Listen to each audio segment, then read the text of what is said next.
Bismillahirrahmanirrahim. Assalamualaikum warahmatullahi wabarakatuh. Selamat datang dan selamat bergabung di video pembelajaran ini. Di pembahasan-pembahasan sebelumnya, kita sudah membahas lebih jauh mengenai teori-teori atau mekanisme-mekanisme penelitian berkaitan dengan penelitian kuantitatif, kualitatif, maupun dari hakikat penelitian itu sendiri. Nah, di video ini kita akan membahas mengenai bagaimana cara praktis untuk menyusun sebuah proposal penelitian.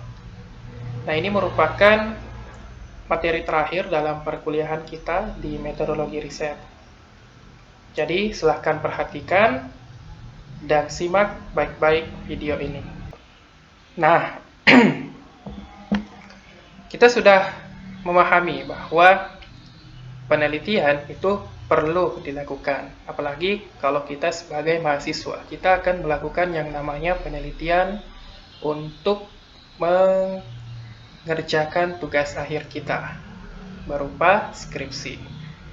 Nah, pada beberapa pertemuan yang lalu, kita sudah bahas mengenai jenis-jenis penelitian. Kita sudah membahas lebih jauh tentang penelitian kuantitatif, kualitatif, mengenai teori-teorinya. Nah, sekarang kita aplikasikan teori-teori tersebut dalam menyusun proposal penelitian. Nah, ini pun nantinya akan sangat penting untuk tugas akhir kalian, berupa pembuatan proposal penelitian. Nah, tanpa berlama-lama lagi, mari kita bahas satu persatu penyusunan proposal penelitian ini.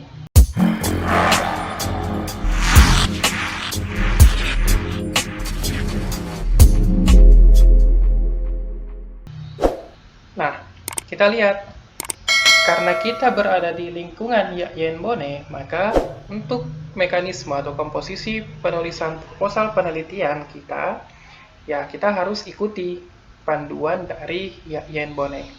Nah, dalam panduannya dikatakan bahwa ada beberapa aspek yang perlu kita tulis ketika kita menyusun proposal penelitian. Nah, jadi secara garis besar ada dua bab untuk proposal penelitian, yaitu bab pendahuluan dan bab kajian pustaka. Nah, perlu kita pahami bahwa proposal penelitian ini dalam lingkup Yak Bone sama dengan draft. Jadi, ketika kalian nantinya ujian proposal, itu bisa dikatakan sebagai ujian draft skripsi. Jadi, dia masih berupa draft ya, komposisi untuk melakukan penelitian dalam bentuk proposal. Nah, jadi proposal itu sama dengan draft. Nah, di bagian pendahuluan akan ada beberapa hal yang harus kalian tuliskan atau susun. Dimulai dari latar belakang, perumusan masalah, definisi operasional, tujuan penelitian, manfaat penelitian, tinjauan pustaka, kerangka pikir, hipotesis, dan metode penelitian. Di metode penelitian sendiri ada beberapa hal yang harus kalian tulis juga. Ada jenis dan pendekatan penelitian yang digunakan, lokasi, populasi, dan sampel penelitian, data dan sumber data, instrumen penelitian, teknik pengumpulan data, dan teknik analisis data. Nah, ada hal yang perlu kalian perhatikan juga. Secara garis besar, komposisi ini itu digunakan di penelitian kuantitatif, kualitatif, maupun penelitian library research atau studi pustaka. Namun, ada perbedaan mendasar antara ketiga penelitian tersebut. Kalau di penelitian kuantitatif, maka kita akan menuliskan hipotesisnya. Karena itu pasti ada, harus ada di penelitian kuantitatif. Akan tetapi di penelitian kualitatif itu tidak ada. Di hipotesis penelitian tidak ada di penelitian kualitatif. Begitupun di studi pustaka atau library research. Kemudian hal yang kedua yang menjadi perbedaan adalah populasi dan sampel penelitian. Nah, populasi dan sampel penelitian ini hanya digunakan di penelitian kuantitatif. Sementara di penelitian kualitatif dan penelitian studi pustaka, kita tidak perlu menggunakan sampel dan populasi. Mengapa? Nah, nanti kita jelaskan. Jadi itu merupakan beberapa perbedaan.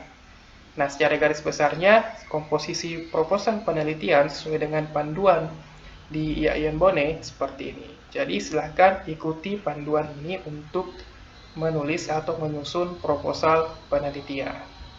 Nah, kita bahas satu persatu. Kita mulai dari latar belakang.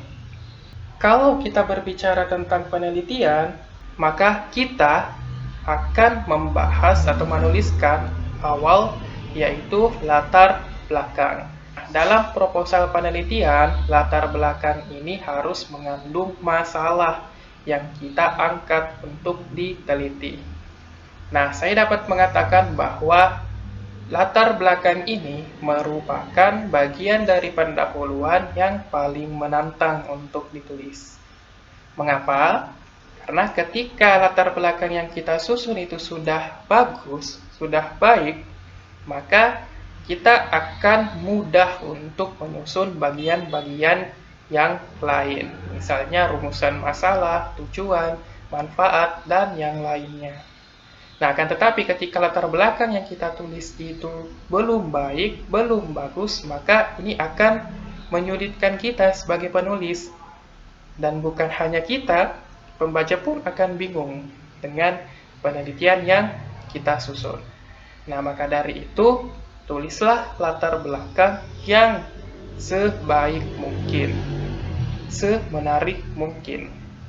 Jadi, latar belakang adalah hal yang mendasari penelitian dilakukan. Karena dia merupakan hal yang mendasari, maka disinilah kita menuliskan hal-hal pokok atau apa yang menjadi dasar kita melakukan sebuah penelitian. Tentu saja, penelitian yang dilakukan itu tidak hadir secara serta-merta, melainkan harus berangkat dari alasan-alasan. Nah, jadi latar belakang juga menampilkan alasan mengapa penelitian penting dilakukan. Mengapa? Karena kalau tidak penting, ya untuk apa kita melakukan penelitian? Jadi itu dulu yang harus kita perhatikan. Apa urgensi dari penelitian yang kita lakukan? Nah, di sini latar belakang menampilkan alasan-alasan. Dengan kata lain, terdiri atas beberapa alasan, bukan hanya satu ya. Nah, alasan-alasan kita untuk melakukan penelitian bisa dilihat dari beberapa aspek. Misal, mengapa memilih masalah penelitian ini misalnya? Misalnya ketika kita meneliti tentang persepsi guru atau persepsi kepala sekolah, mengapa kita mengangkat masalah seperti itu misalnya? Yang kedua, mengapa kita memilih subjek atau objek penelitian? Misalnya, yang tadi kita meneliti persepsi kepala sekolah. Nah, mengapa harus persepsi kepala sekolah? Nah, kenapa bukan persepsi yang lain misalnya? Kalau kita memilih topik itu. Nah, misalnya yang lain, kita meneliti tentang pengaruh kinerja guru terhadap prestasi belajar siswa. Nah, mengapa hal itu harus dilakukan? Nah, tentu harus ada alasan-alasan yang logis yang bersifat urgen, sehingga penelitian ini perlu untuk dilakukan. Nah, bisa juga alasannya dilihat dari lokasinya. Misal, kita meneliti tentang pengaruh kinerja guru di SMA di Bone. Nah, mengapa harus di Bone misalnya? Nah, ini harus juga diperjelas. Harus dijelaskan di latar belakang mengenai pemilihan lokasi penelitian kita. Nah, apa pentingnya penelitian ini? Jadi kita harus jelas menegaskan bahwa penelitian ini sangat penting dilakukan dengan beberapa alasan. Nah, jadi ini sangat penting untuk dilakukan. Jadi apa pentingnya penelitian ini? Dan mengapa mengangkat variabel-variabel tertentu dalam judul penelitian? Misalnya, tadi kita bahas tentang persepsi kepala sekolah. Mengapa harus persepsi? Mengapa harus kepala sekolah? Dan lain-lain sebagainya. Jadi ini beberapa alasan yang harus kita jadikan panduan dalam menyusun latar belakang sebuah proposal penelitian. Nah, mengapa hal ini perlu? Karena pada dasarnya inilah nanti yang akan ditanyakan oleh pembaca ketika membaca hasil penelitian kita atau skripsi kita. Begitupun dengan dosen penguji. Mereka akan bertanya tidak jauh dari masalah-masalah ini. Maka dari itu, dalam menyusun latar belakang, perlu memasukkan semua hal ini. Jadi, ketika kalian menuliskan latar belakang, nah pada dasarnya silahkan jawab alasan-alasan ini. Nah, jadi seperti itu. Kemudian, sebagaimana yang kita ketahui bahwa yang namanya penelitian itu harus berangkat dari yang namanya masalah. Harus ada masalah. Kita tidak menghadirkan penelitian secara serta-merta, melainkan harus berangkat dari permasalahan. Nah, kita ketahui kan bahwa masalah adalah kesenjangan antara harapan dan kenyataan. Misalnya, kita harapannya guru itu profesional dalam mendidik, tetapi kenyataannya banyak yang seenaknya atau yang tidak profesional. Nah, ini merupakan masalah, maka perlu kita untuk meneliti. Nah, yang lainnya, misal harapannya tingkat kesejahteraan karyawan itu meningkat, tapi kenyataannya malah menurun.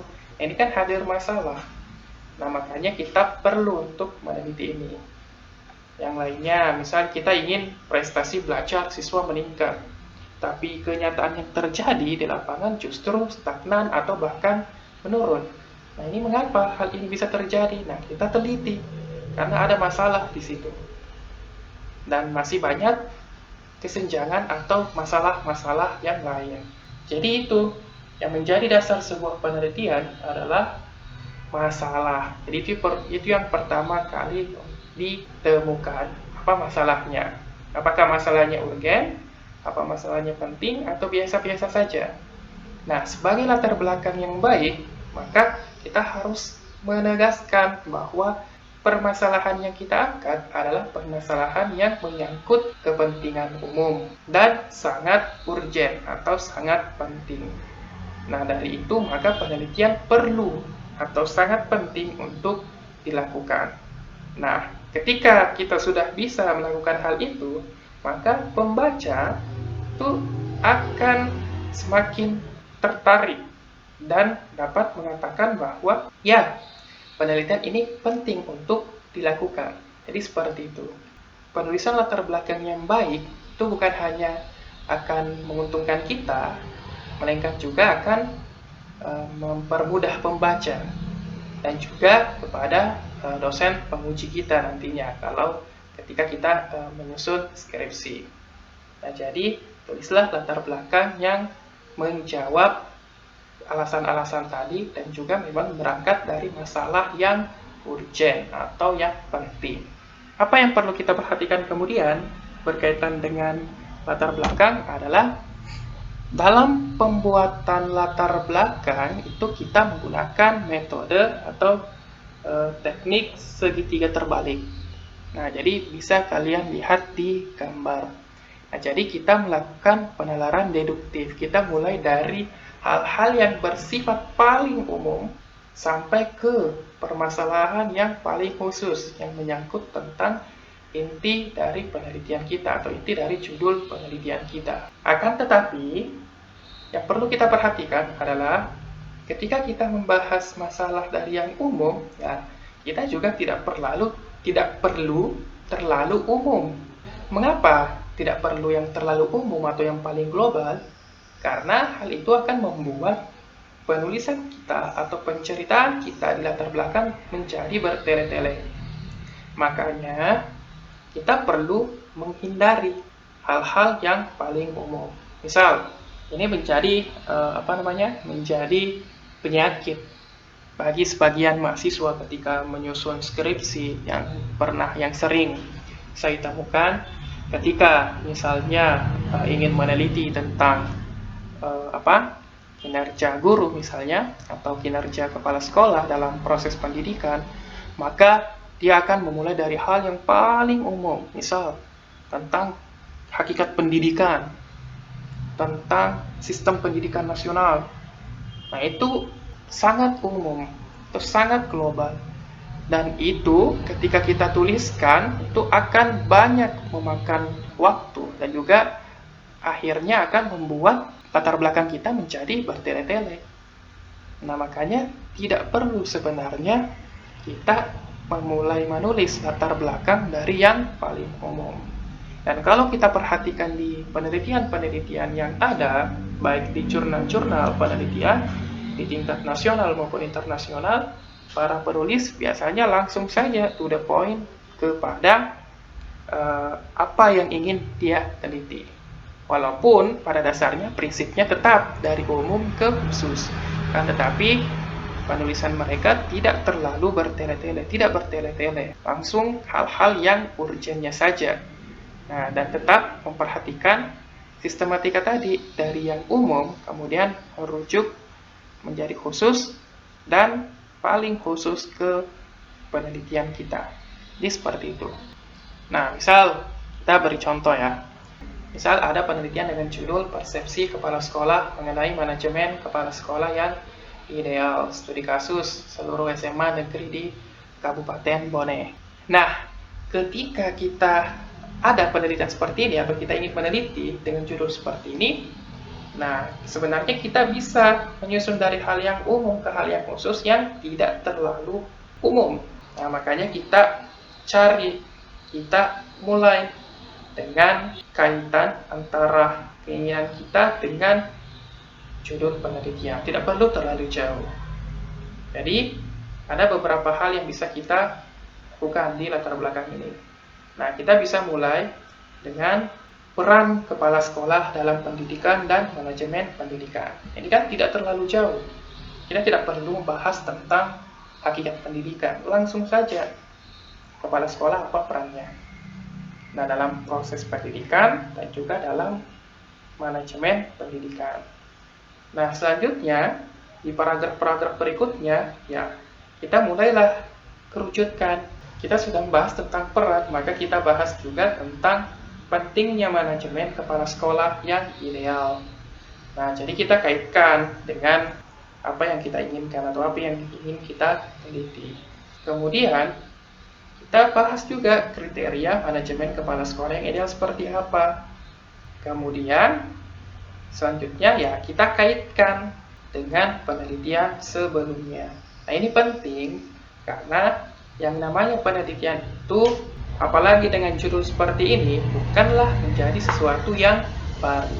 Pasti ada beberapa penelitian sebelumnya yang membahas tentang manajemen kepala sekolah yang ideal. Maka dari itu perlu kita cantumkan penelitian-penelitian sebelumnya. Untuk apa? Untuk mencari hal yang baru yang kita teliti yang berbeda dengan penelitian-penelitian sebelumnya. Jadi itu pentingnya kita cantumkan penelitian-penelitian sebelumnya. Nah, jadi seperti itu. Karena kita ingin mencari kebaruan. Kalau tidak baru atau kalau tidak ada yang unik dari penelitian kita, ya hal itu tidak akan menjadikan penelitian kita penting untuk dilakukan. Karena kita hanya terkesan mengulangi saja. Tidak ada hal baru yang kita temukan. Kalau kita tidak mampu menjelaskan kebaruan dari penelitian ini. Nah, ini juga sering ditanyakan oleh penguji ketika menguji skripsi. Maka perlu kita paparkan kebaruan penelitian kita. Entah temanya sama, akan tapi tekniknya berbeda, itu tidak apa-apa. Jadi cari kebaruan dalam penelitian kita. Nah, setelah kita membandingkan dengan penelitian sebelumnya, nah kita kemudian kerucutkan lagi. Misal kalau judulnya seperti ini, mengapa kita pilih persepsi? Kenapa kita memilih meneliti persepsi? Apa pentingnya? Nah, itu perlu dipaparkan juga. Dan akhirnya, mengapa kita jadikan kepala sekolah sebagai objek? Mengapa bukan persepsi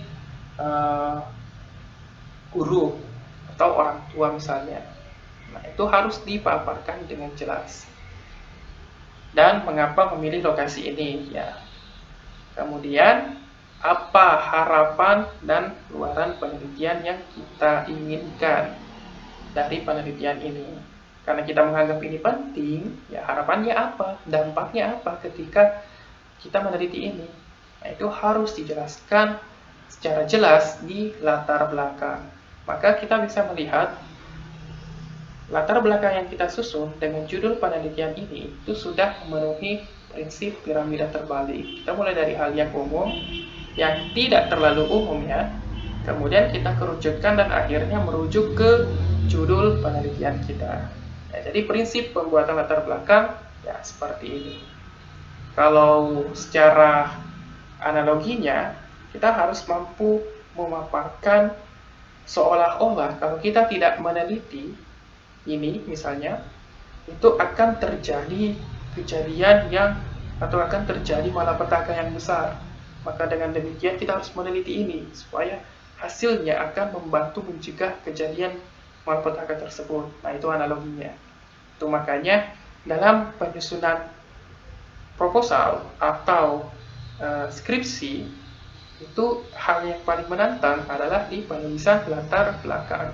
Mengapa? Karena kita inginkan latar belakang ini menjelaskan penelitian kita tentang keunggulan, tentang pentingnya, tentang hal lainnya yang mampu menggugah rasa, menggugah penguji maupun pembaca, sehingga dapat mengatakan, wah, penelitian ini memang penting untuk dilakukan, karena ketika penelitian ini dilakukan akan memberikan dampak yang luar biasa. Jadi seperti itu. Analoginya seperti itu. Maka tulislah latar belakang yang sebaik mungkin dengan mengikuti prinsip dari yang umum ke yang khusus. Nah, itu untuk di latar belakang. Nah, setelah kita menuliskan latar belakang, hal yang selanjutnya yang kita lakukan adalah merumuskan masalah. Nah, tadi kan di latar belakang kita sudah jelaskan masalah yang hadir. Karena memang penelitian yang kita inginkan berangkat dari masalah. Misalnya kita ingin meneliti persepsi kepala sekolah mengenai manajemen kepala sekolah yang ideal. Karena kita berangkat dari masalah banyak sekolah-sekolah yang tidak ideal dalam menjalankan sekolahnya, dalam menjalankan roda kepemimpinannya di sekolah. Maka kita perlu melakukan penelitian ini misalnya. Maka kita ekstrak masalah-masalah yang dihadirkan di di latar belakang tadi ke rumusan masalah. Nah, jadi yang perlu kita pahami adalah rumusan masalah ini dituliskan setelah latar belakang. Kemudian diekstrak dari masalah yang dipaparkan di latar belakang. Nah, kalau di latar belakang kan kita sudah bahas masalahnya secara umum.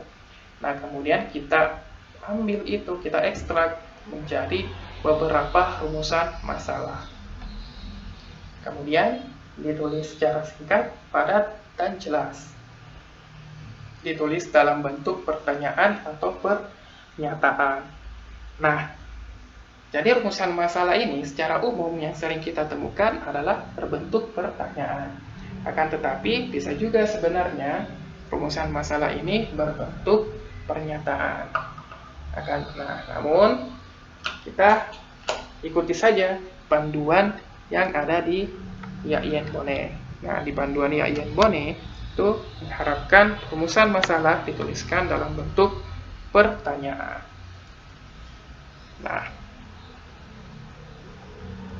contoh ya, saya berikan contoh. Misalnya tadi, persepsi kepala sekolah mengenai manajemen kepala sekolah yang ideal, studi kasus di seluruh SMA negeri di Kabupaten Bone. Nah, kita bisa menghadirkan beberapa rumusan masalah. Misal, apakah manajemen kepala sekolah penting dalam proses pendidikan? Bagaimana kriteria manajemen kepala sekolah yang ideal dalam persepsi setiap kepala sekolah? Ini contoh rumusan masalahnya. Nah, masih bisa sebenarnya kita kembangkan berkaitan dengan penelitian ini. Ini tergantung dari kalian, sesuai dengan yang kalian butuhkan dalam penelitian ya. Ini hanya contoh saja. Nah, jadi seperti itu, rumusan masalah hadir setelah kita menuliskan latar belakang. Nah, selanjutnya, ketika kita telah menuliskan rumusan masalah, maka kita perlu mendefinisikan operasional. Artinya apa? Nah, artinya apa? Kita harus mendefinisikan secara jelas konsep-konsep yang kita paparkan di di judul penelitian kita sebelumnya.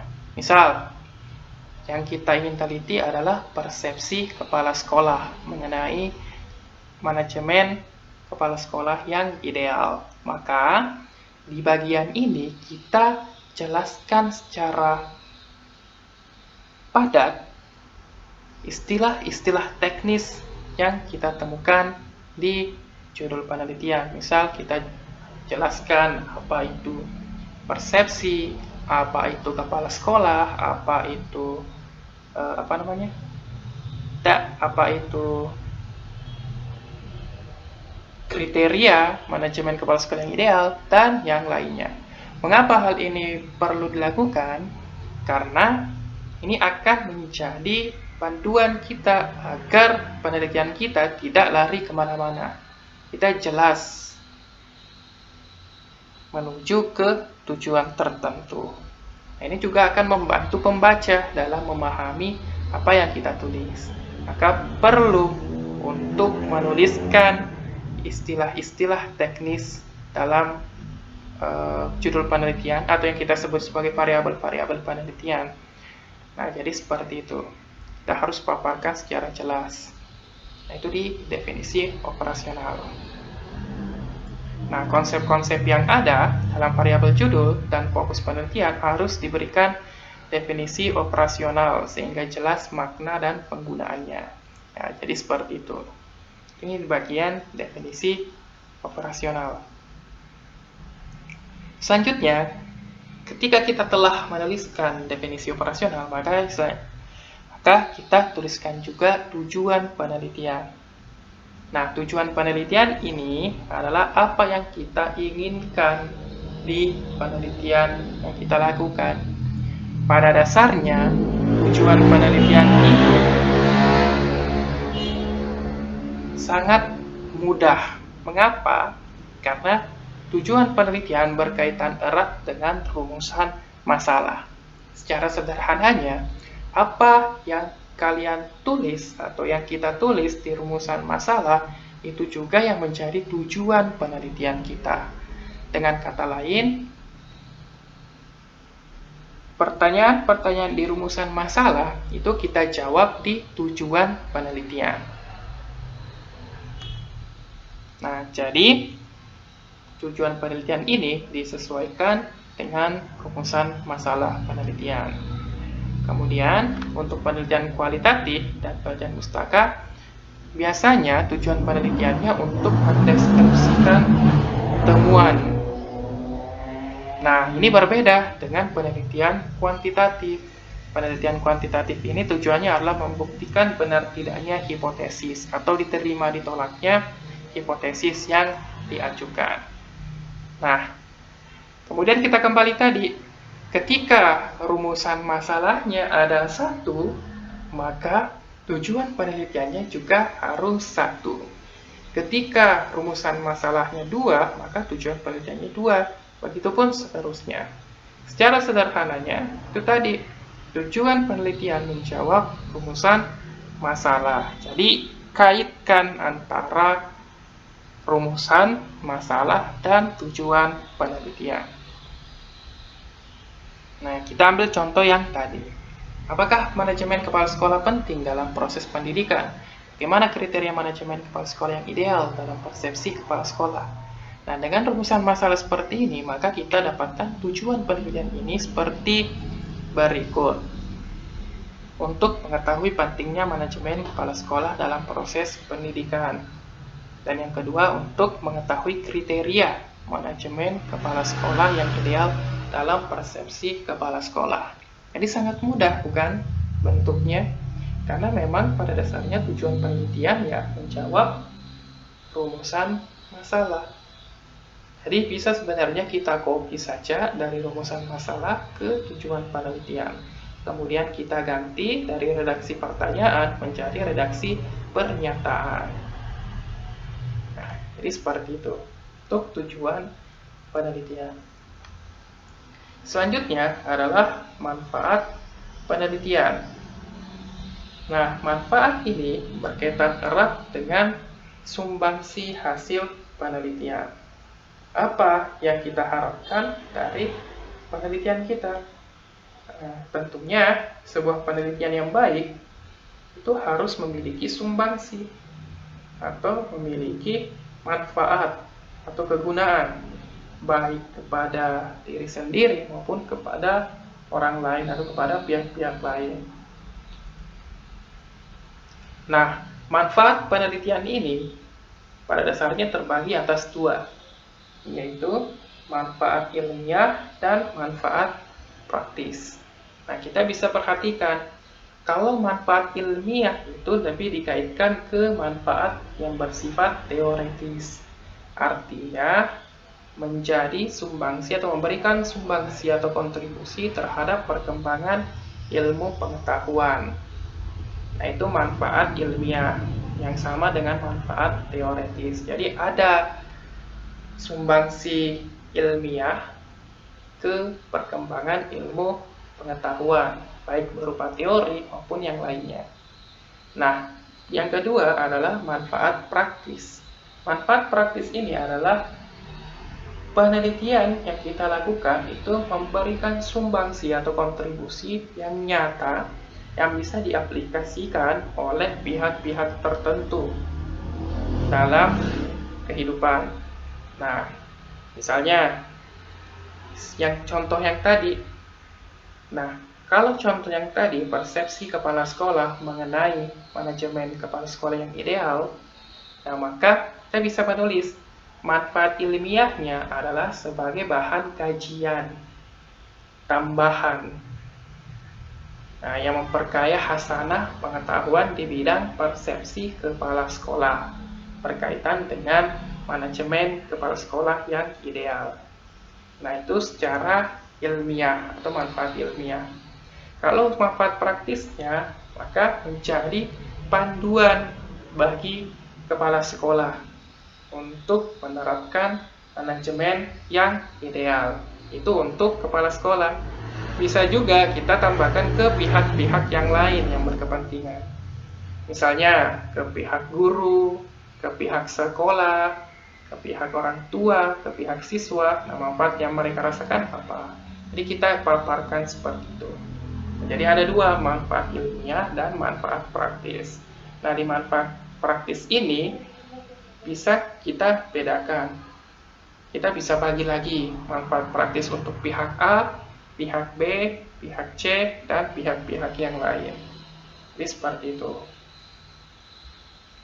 Nah, jadi itu berkaitan dengan manfaat penelitian. Nah, setelah kita tuliskan manfaat penelitian tersebut, yang selanjutnya kita tulis adalah tinjauan pustaka. Nah, tinjauan pustaka ini merupakan bagian yang berisi uraian hasil penelusuran kalian sebagai peneliti tentang penelitian-penelitian yang telah atau pernah dilakukan oleh orang lain dengan tema yang sama. Peneliti harus menyebutkan identitas peneliti, judul, tahun penelitian, dan simpulan penelitian. Nah, ini berkaitan tadi dengan di bagian latar belakang. Nah, jadi kita harus paparkan penelitian-penelitian terdahulu yang pernah dilakukan oleh orang lain dengan tema yang sama yang kita ingin teliti, misalnya yang berkaitan dengan tema kita. Nah, jadi ini untuk memberikan gambaran bahwa penelitian yang kita lakukan itu tentunya memiliki perbedaan dengan penelitian-penelitian terdahulu. Nah, jadi seperti itu. Nah, untuk penyusunan proposal sesuai dengan panduan Ian Bonek, yang perlu kalian tuliskan di bagian tinjauan pustaka adalah identitas penelitinya, judul penelitiannya, tahun penelitiannya, dan simpulan penelitiannya. Kalian bisa tuliskan secara poin per poin, misal A penelitian si ini, B penelitian si ini, dan sebagainya. Bisa juga dalam bentuk paragraf. Paragraf pertama tentang penelitian ini, paragraf kedua tentang penelitian ini, dan lain-lain. Jadi seperti itu. Intinya, di bagian tinjauan pustaka membahas tentang penelitian-penelitian terdahulu yang relevan. Nah, setelah menuliskan itu, selanjutnya adalah kerangka pikir.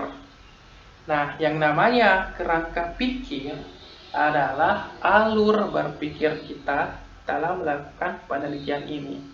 Dengan kata lain, karena kita menuliskan alur, maka ditulisnya dalam bentuk diagram.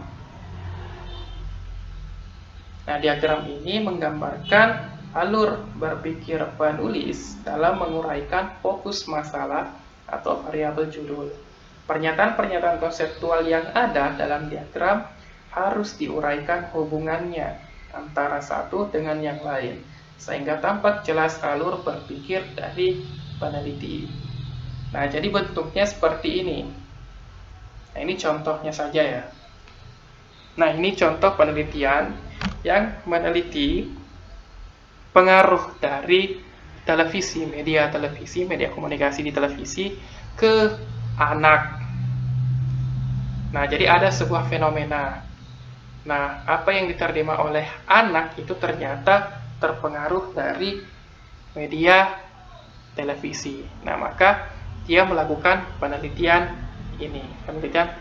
hal tersebut. Maka dia uraikanlah alurnya seperti ini. Nah, misalnya ketika kita ingin menuliskan atau meneliti tentang persepsi tadi, maka kita tuliskan juga kerangka berpikirnya seperti apa.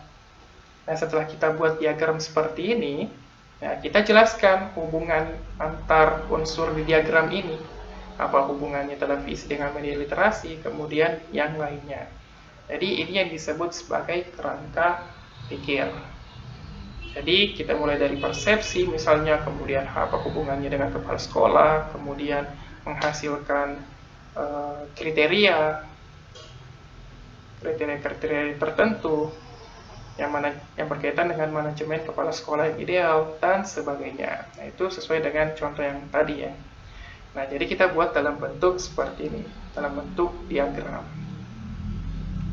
Nah, setelah itu ya kita tulislah yang namanya hipotesis.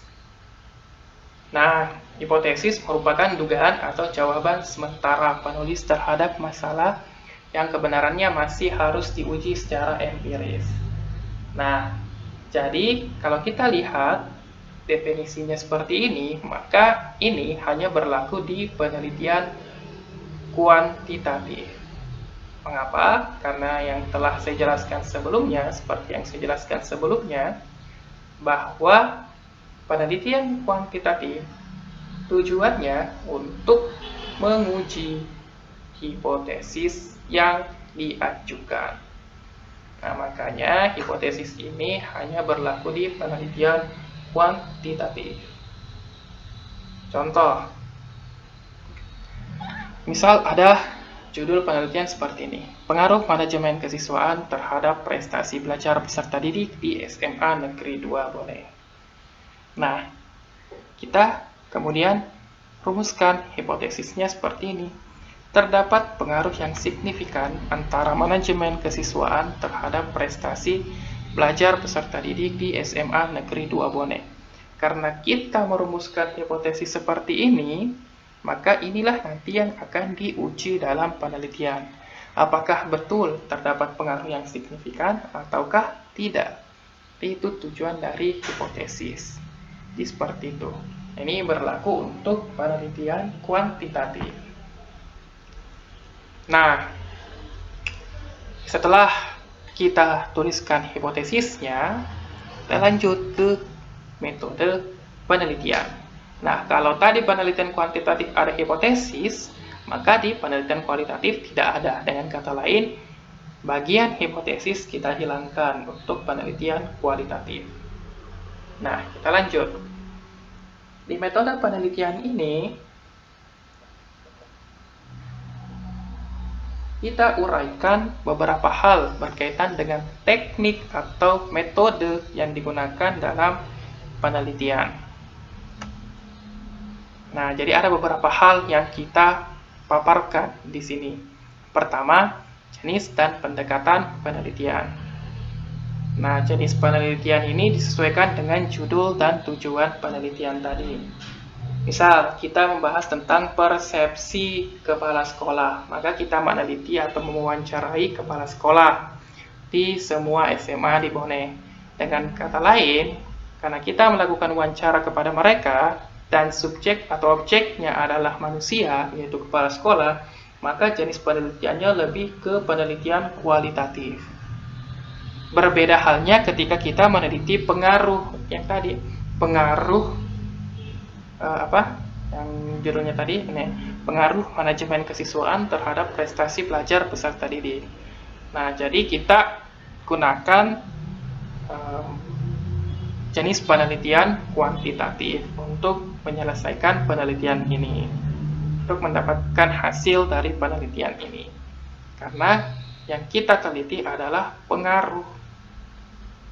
Ada variabel bebas dan ada variabel terikatnya. Ini seperti itu. Berkaitan dengan jenis dan pendekatan penelitian itu sangat dipengaruhi oleh judul penelitian kita dan juga tujuan penelitian kita apa. Nah, jadi jenis penelitian ini ada beberapa ya. Ini ada kesalahan teknis sedikit. Jadi ada 3 sebenarnya, ada kuantitatif, ada kualitatif, dan mixed method. Mixed method ini merupakan perpaduan antara kuantitatif dan kualitatif. Namun pada dasarnya yang sering dilakukan pada tingkat skripsi ya ini dua jenis, kuantitatif kah atau kualitatif. Nah, kemudian selanjutnya adalah lokasi, populasi, dan sampel penelitian. Ini juga penting untuk dipaparkan di bagian metode penelitian. Nah, lokasinya adalah tempat dilakukannya penelitian. Misalnya, yang tadi persepsi kepala sekolah di studi kasus ya, yang tadi studi kasus di seluruh SMA di Bone. Maka lokasi penelitiannya di seluruh SMA negeri yang ada di Kabupaten Bone. Kemudian, populasi merupakan keseluruhan objek penelitian. Nah, ini yang menjadi perhatian juga. Populasi hanya dilakukan atau dipilih ketika kita meneliti secara kuantitatif. Mengapa? Karena populasi ini merupakan keseluruhan objek penelitian yang pada kenyataannya umumnya ketika kita meneliti sesuatu, itu sumber data kita atau penelitian kita berjumlah besar, banyak. Maka kita katakan mereka sebagai populasi. Kita ingin menguji hipotesis tadi, maka kita katakan sebagai populasi. Nah, sampelnya adalah bagian atau perwakilan dari populasi. Nah, karena yang tadi banyak, sangat banyak, maka perlu kita teliti, tidak melulu harus semuanya populasi itu, tapi kita ambil bagian-bagian dari populasi itu. Nah, ketika kita mengambil bagian atau mengambil sampel, maka yang perlu kita perhatikan adalah sampel itu harus bersifat, atau populasi itu harus bersifat homogen atau sama. Mengapa? Karena kita ingin memberikan generalisasi nantinya. Dari sampel yang kita ambil, kita generalisasikan ke populasi. Maka dari sampel yang sedikit yang kita ambil itu dapat kita generalkan ke seluruh populasi. Maka dari itu perlu sampel yang kita ambil itu yang homogen.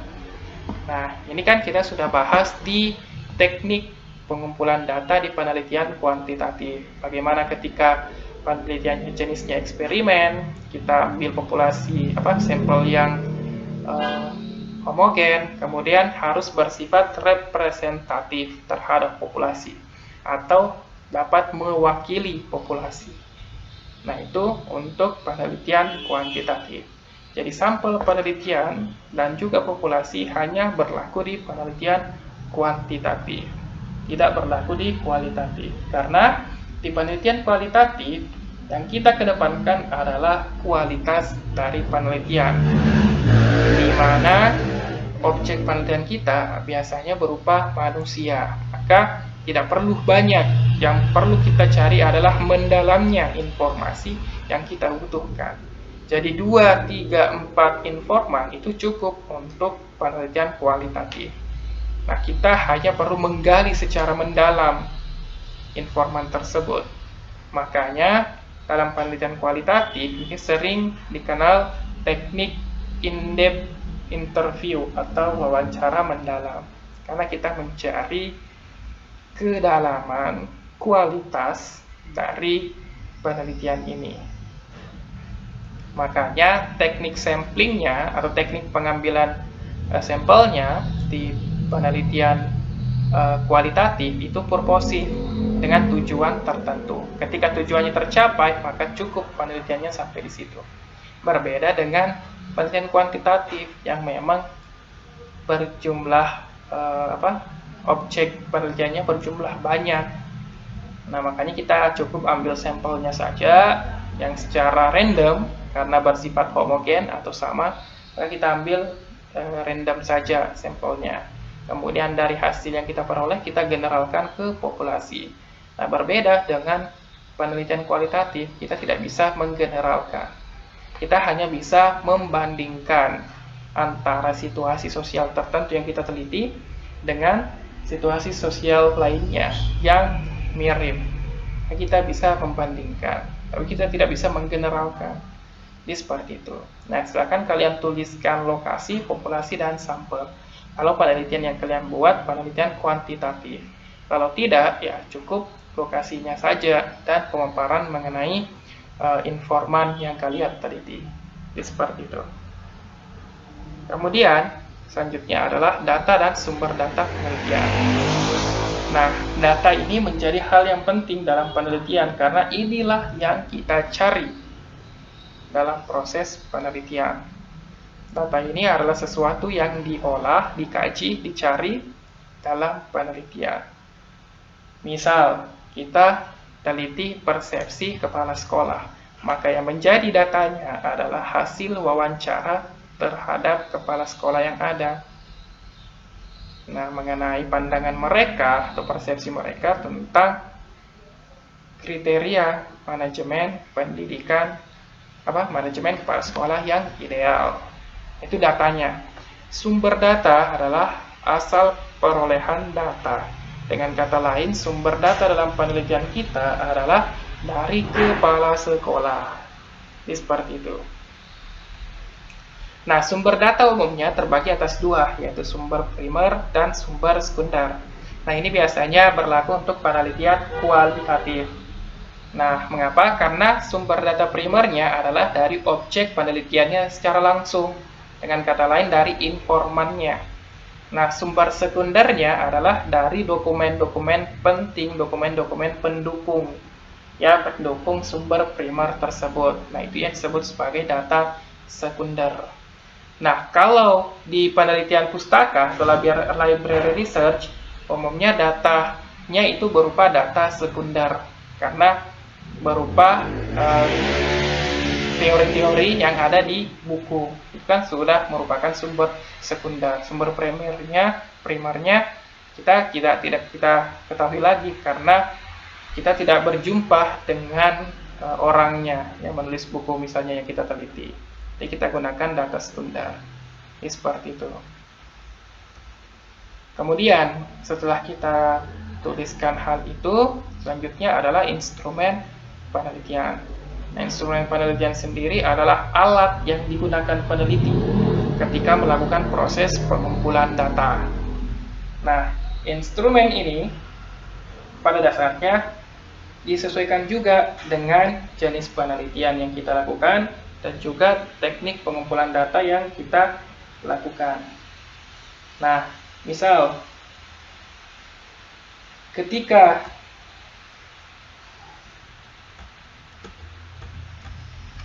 misalnya ketika kita melakukan penelitian lapangan dengan menggunakan teknik observasi, maka instrumen yang digunakan adalah checklist, pedoman observasi, kamera, dan lain-lain. Begitu pula ketika kita mengumpulkan data secara langsung melalui metode wawancara atau interview, maka instrumennya adalah daftar pertanyaan, pedoman wawancara, tape recorder, dan lain-lain. Kemudian jika teknik yang kita gunakan untuk memperoleh data adalah angket, maka instrumennya adalah daftar atau lembar angket tersebut. Maka instrumen penelitian ini berkaitan erat dengan teknik pengumpulan data yang kita gunakan. Nah, untuk penelitian kuantitatif, khususnya di penelitian eksperimen, nah biasanya instrumen yang kita gunakan berupa instrumen tes.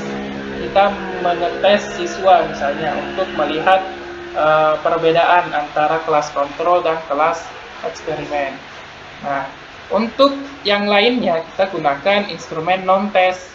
Contohnya yang seperti tadi, pedoman wawancara, angket, kuesioner, dan lain-lain sebagainya. Itu instrumen penelitian. Dan untuk di penelitian kualitatif, umumnya kita kenal istilah peneliti sebagai instrumen kunci atau instrumen utama atau key instrument. Nah, mengapa? Karena penelitian kualitatif itu bersifat fleksibel, tergantung dari peneliti. Maka peneliti selama turun di lapangan itu bisa mengubah instrumennya. Nah, karena yang menjadi dasar dari penelitian ini adalah dirinya sendiri atau peneliti sendiri. Maka itulah fleksibilitas dari penelitian kualitatif. Makanya dikenal instrumennya adalah human instrument atau manusia atau peneliti sebagai instrumen kunci atau key instrumennya. Jadi seperti itu. Selanjutnya adalah teknik pengumpulan data. Nah, ini merupakan cara yang dilakukan dalam mengumpulkan data penelitian. Nah, ini bisa berupa observasi, wawancara, angket, dokumentasi. Nah, jadi ini ketika kita turun ke lapangan, kita bisa mengamati secara langsung. Nah, kita gunakan teknik observasi. Kemudian kita mewawancarai pihak-pihak tertentu. Nah, kita gunakan wawancara. Kemudian kita bisa membagikan kuesioner kepada pihak-pihak yang ingin kita teliti, maka kita gunakan angket. Kemudian kita juga bisa melakukan studi dokumentasi sebagai pelengkap data kita. Kita bisa mengambil dokumen-dokumen penting. Misalnya ketika kita ingin meneliti pengaruh kinerja guru terhadap prestasi belajar siswa, maka kita bisa menggunakan dokumen-dokumen dari laporan kinerja guru. Nah, itu sebagai dokumen pelengkap. Jadi itu beberapa teknik pengumpulan data. Selanjutnya adalah teknik analisis data.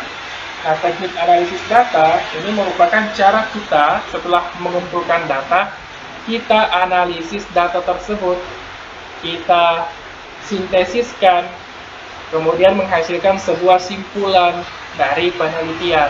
Kalau misalnya penelitiannya kuantitatif, maka kita bisa simpulkan apakah hipotesis yang kita ajukan di awal dapat diterima atau ditolak.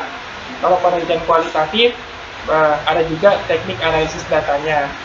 Nah, jadi pemilihan teknik ini sangat tergantung dengan pendekatan penelitian.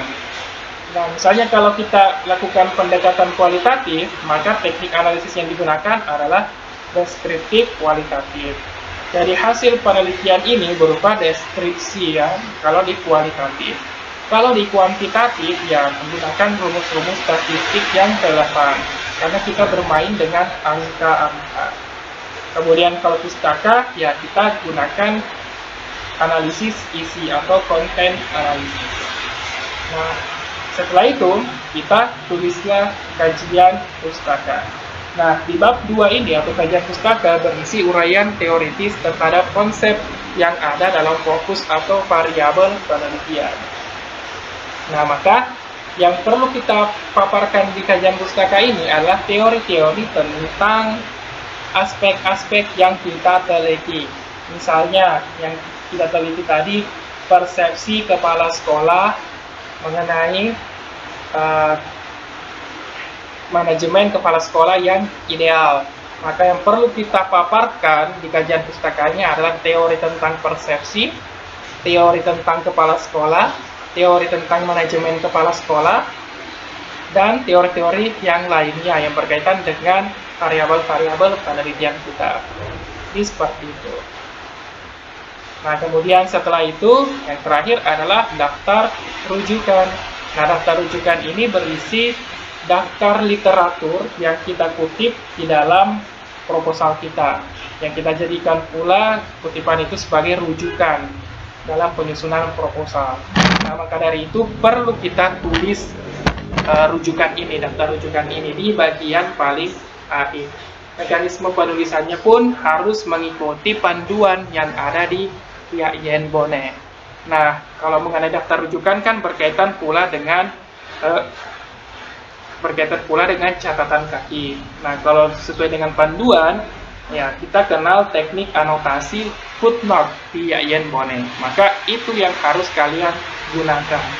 Setelah itu, kalian buat catatan kakinya, maka di bagian akhir dari proposal, ya kalian cantumkan semua daftar referensi tersebut dalam bentuk daftar rujukan. Jadi seperti itu. Nah, jadi ini ya materi terakhir kita mengenai perkuliahan metodologi riset, yang kemudian silahkan kalian buat proposal penelitian sebagai tugas akhirnya. Mengenai mekanismenya dapat kalian lihat di deskripsi video ini. Nah, silahkan kalian buka linknya, kalian download di situ, kemudian kalian kirimkan paling lambat 2 minggu setelah materi itu. Dengan kata lain, di 2 pekan kemudian saya terima file UAS kalian berupa proposal penelitian. Nah, ini proposal penelitian kalian harus sesuai dengan panduan, dimulai dari halaman sampul, kemudian daftar isi, daftar tabel bila ada, kemudian latar belakang, dan seterusnya sampai dengan daftar rujukan. Sesuaikan dengan yang ada di panduan. Saya terima di Google Classroom ya. Silahkan kirimkan filenya di Google Classroom dalam bentuk PDF. Saya tidak terima kalau dalam bentuk Word, tapi PDF. Jadi silahkan kalian PDF-kan terlebih dahulu, kemudian kalian kirimkan. Jadi silahkan lihat mekanismenya secara jelas di deskripsi video ini. Oke, saya pikir cukup. Silahkan kalau ada yang kurang dipahami, kalian bisa chat saya, bisa bertanya langsung ke saya atau bertanya via grup kelas kita. Baik, saya akhiri dengan ucapan Assalamualaikum warahmatullahi wabarakatuh.